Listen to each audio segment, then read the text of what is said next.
Posibleng sa Pilipinas pa rin aabuti ng Pasko si dating Bamban Tarlac Mayor Alice Guo kung mananatili pang nakabinbin ang kaliwat ka ng mga kaso niya bago matapos ang taon. Araw ng Biyernes, pinangunahan ng Special Board of Inquiry ang kauna-unahang pagdinig kay Guo dahil sa mga paglabag umano niya sa immigration law. Si Cherry Light magbabalita.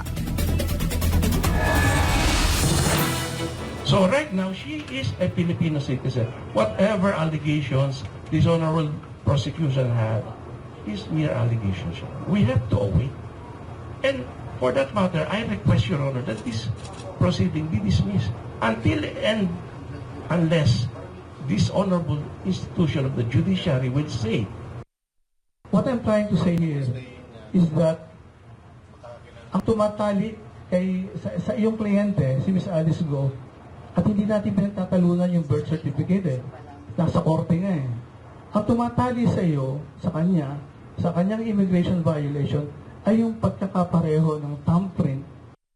Kinontra ng Bureau of Immigration ang naging pahayag ng kampo ni Go Waping o Alice Liel Guo na Pilipino ito nang sumalang sa hearing ng BI araw ng Biyernes. Ayon kay Attorney Gilbert Refiso, head ng Board of Special Inquiry ng BI, maraming maipapakitang ebidensya ang special prosecutor na nagpapatunay na hindi Pilipino si Go Waping at dinaya lamang nito ang kanyang mga dokumento. Ipinakita rin ng special prosecutor ang birth certificate ni Go na pineke para palabasing isa itong Pinoy. Kabilang sa mga ipinunto ni Atty. Repizo ang fingerprint na hawak ng NBI na nagpapakita na si Go Waping at si Alice Guo ay iisang tao lamang. Binigyan din ng 15 araw ng BI ang kampo ni Go na kumuha ng eksperto para patunayan na mali ang records ng NBI sa kanyang mga fingerprint. Sinasabi nila sa Section 45 ng memorandum na baka maling NBI. So para man transparent in the interest of justice and fair play na hindi ito pinipuwersa, the board gave them 15 working days na isubstantiate pa.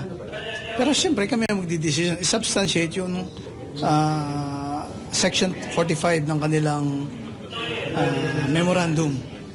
Ayon pa kay Atty. Refizo, wala pang katiyakan kung kailan maipade-deport si Alice Guo dahil mayroon pa itong mga nakabinbing kaso sa iba pang korte sa bansa. Sa ngayon, wala pang naging pasya sa ginanap na hearing nitong Biyernes. Samantala para naman sa kampo ni Guo, ito ang wish ni Alice ngayong Pasko.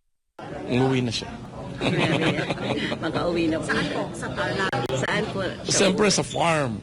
Para sa Diyos at sa Pilipinas, kumahal, Cherry Light, SMNA News.